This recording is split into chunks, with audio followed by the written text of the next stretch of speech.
Dans cet article, l'auteur souligne l'importance de la tolérance en tant que vertu essentielle pour l'être humain. Il explique que la tolérance ne doit pas être utilisée comme un moyen de faiblesse ou de supériorité intellectuelle, mais plutôt comme une véritable manifestation de l'intelligence.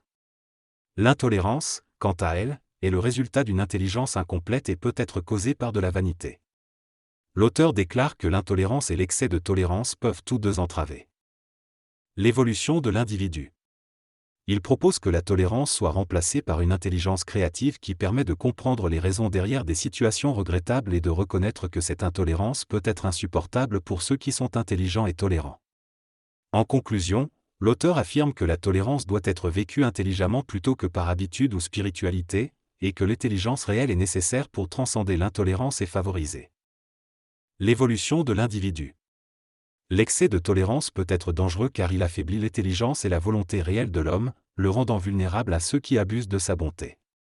Bien que l'homme moderne ne souffre plus de martyrs, il doit encore faire face à l'inconscience de l'humanité.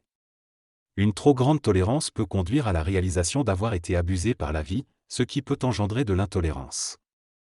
Il est important de comprendre que toute chose comporte son opposé et que seule une vision équilibrée permettrait à l'homme d'être plus intelligent et compréhensif. L'âge de l'individualité réelle ouvrira la porte à une conscience et une identité véritable. La tolérance est le pouvoir de l'esprit sur l'émotion et ne doit pas être mesurée à travers la spiritualité subjective de l'homme. En se laissant dominer par l'excès de tolérance ou l'intolérance, l'homme risque d'être dominé par l'effort ou de s'éloigner de son propre développement intellectuel. L'intelligence et la patience sont les clés pour une tolérance équilibrée. L'intolérance et la tolérance excessive sont toutes deux des limitations de l'intelligence réelle de l'homme. Pour être réellement intelligent et libre, l'homme doit développer une intelligence supramentale qui peut voir les deux côtés de la médaille, sans être influencé par des sentiments de vanité ou d'impatience. La vraie mesure de chaque situation se trouve dans l'intelligence réelle, et non dans des notions préconçues de bien et de mal. L'homme doit se libérer des fausses valeurs de l'intolérance et de la tolérance excessive pour vivre en harmonie avec les autres et avec lui-même. L'intelligence supramentale, une fois développée, permettra à l'homme de voir au-delà de la dualité et de vivre selon les lois de l'intelligence créative. L'intolérance est un danger car elle divise et sépare, contrairement à l'intelligence réelle qui unit et répare. L'intolérance affaiblit l'homme au niveau de son système nerveux et coupe sa connexion avec des vibrations bénéfiques. Au fil du temps, elle affecte le jugement et rend difficile sa correction. Elle renverse la polarité entre le mental et l'émotionnel, ce qui entraîne un esprit vieillissant. D'un autre côté, une tolérance excessive prive l'individu de clarté d'esprit et l'oblige à supporter l'inconscience des autres. Il est important de trouver un équilibre entre tolérance et intolérance, basé sur le pouvoir vibratoire de l'intelligence et de la volonté de l'homme. Et de l'homme est un projet à long terme, mais chaque individu doit trouver sa propre compréhension des lois vibratoires pour bien vivre sa vie. Lorsque l'homme se conscientise, il tend naturellement à une certaine intolérance envers l'inconscience des autres. Il est donc essentiel de développer une intelligence réelle pour surmonter ce problème. Le texte parle du développement de la conscience et de l'intelligence chez l'être humain.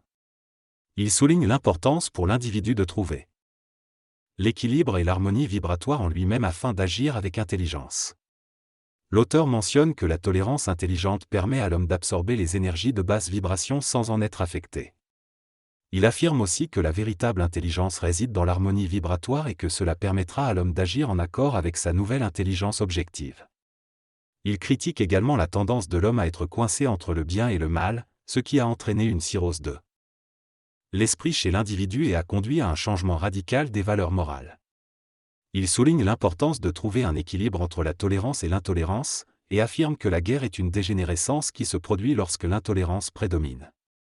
En conclusion, l'auteur souligne la nécessité pour les individus et les sociétés d'atteindre une synthèse de cette polarité afin de vivre dans leur intelligence réelle et de créer un monde plus harmonieux.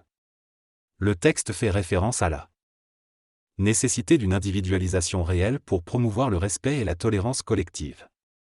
Il affirme que la servitude historique de la tolérance individuelle et l'intolérance individuelle doivent être remplacées par une tolérance collective afin d'éviter une intolérance généralisée qui pourrait conduire à une guerre. L'auteur souligne que la tolérance, lorsqu'elle est intelligente, renforce la résistance de l'homme contre l'inconscience humaine et protège contre les maladies de l'esprit. Cette tolérance doit être basée sur une capacité véritablement intelligente à accepter l'homme tel qu'il est d'aujourd'hui, et non sur des dictées morales imposés par une civilisation, une culture ou une opinion collective.